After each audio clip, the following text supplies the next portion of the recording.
Қайырлы күн достар, бүгін сіздермен осындай ірімшіктен жасалатын пирог әзірлейтін боламыз. Өте дәмді, дастарханыңыздың сәнін келтіретін пирогты менімен бірге дайындап көріңіздер.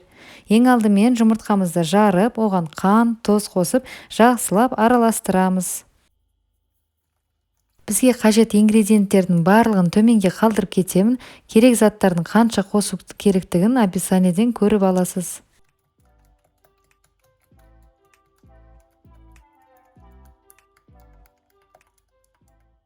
Одан соң лимонды жақсылап жуып, осылай теркадан өткіземіз.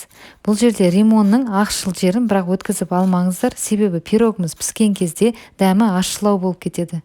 Міне осылай мен сары жерін ғана тек өткізіп алдым. Енді осыны тағы да жақсылап араластырамыз.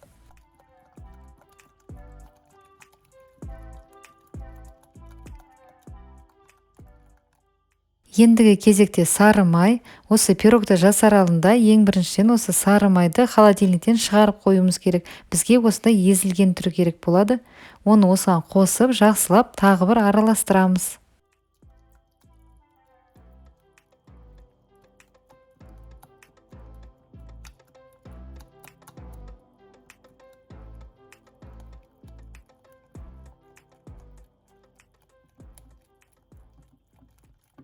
Одан соң осы пирогымыз жұмсақ болу үшін ас содасын қосамыз.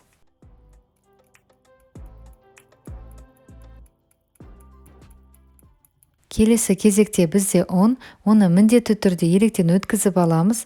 Одан кейін барлығын салғаннан кейін қолымызбен қамыр илейміз. Немесе стационарлы миксеріңіз болса, сонымен де араластырып алуыңызға болады.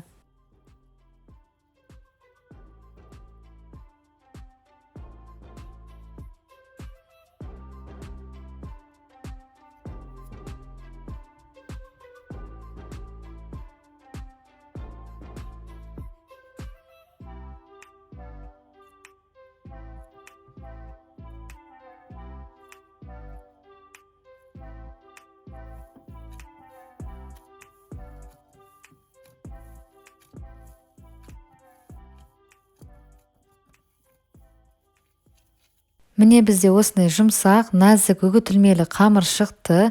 Енді осыны екіге бөліп, целлофанға салып, мұздатқышқа салып қоямыз.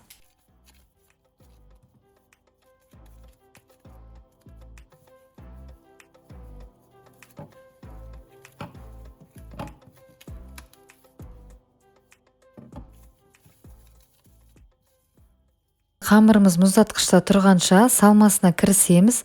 Ол үшін ірімшікті таза ыдысымызға ең бірінші саламыз. Оған жұмыртқа қосып, одан кейін қант саламыз.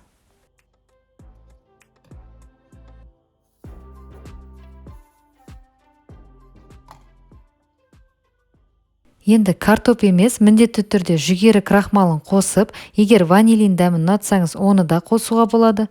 Соңында қаймақ салып, блендермен еземіз.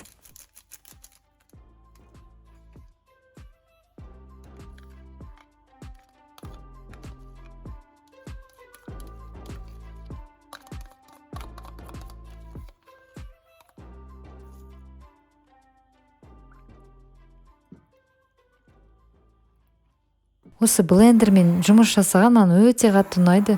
Себебі осы массаны бір балмұздақта ерітіп, жегенде түйіршіктері сезілмей, пирогымыз өте дәмді болып шығады, нәзік болып. Міне массамыз бір келкі болды.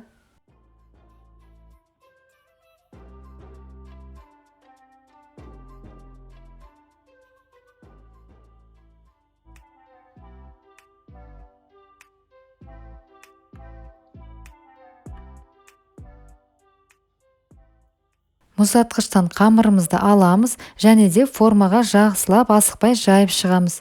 Мендегі форма квадратный, диаметрі қандай екенін описаниеде қалдырып кеттім. Қамырымыздың барлығын жайып шыққаннан кейін осындай вилканың көмегімен пирогымыз піскеннен кейін көтеріліп кетпес үшін осындай тесіктер жасап шығамыз.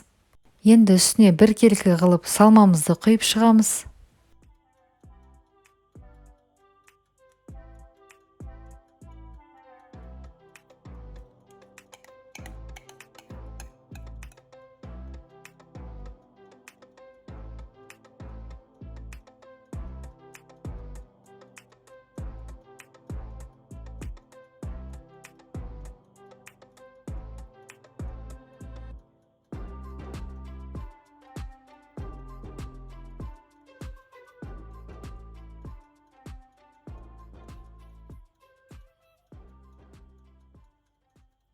Екінші қамырымызды мұздатқыштан алып, осындай терканың үлкен жағымен өткізіп, пирогымыздың барлық ішіне салып шығамыз. Және де пештеріңізді қыздырып қойыңыздар. Алдын ала қызып тұрған пеште 180 градуста 35 минут пісіріп аламыз.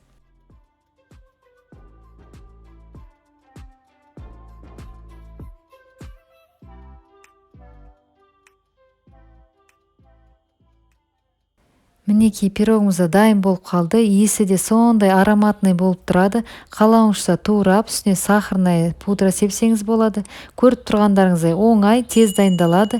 Ең бастысы дәмді. Бұл пирог сүйікті пирогтарымның бірі. Сіздің де көңіліңізден шығады деген ойдамын. Менімен соңына дейін бірге болғаныңызға рахмет. Келесі рецепттерде жүздескенше сау болыңыз.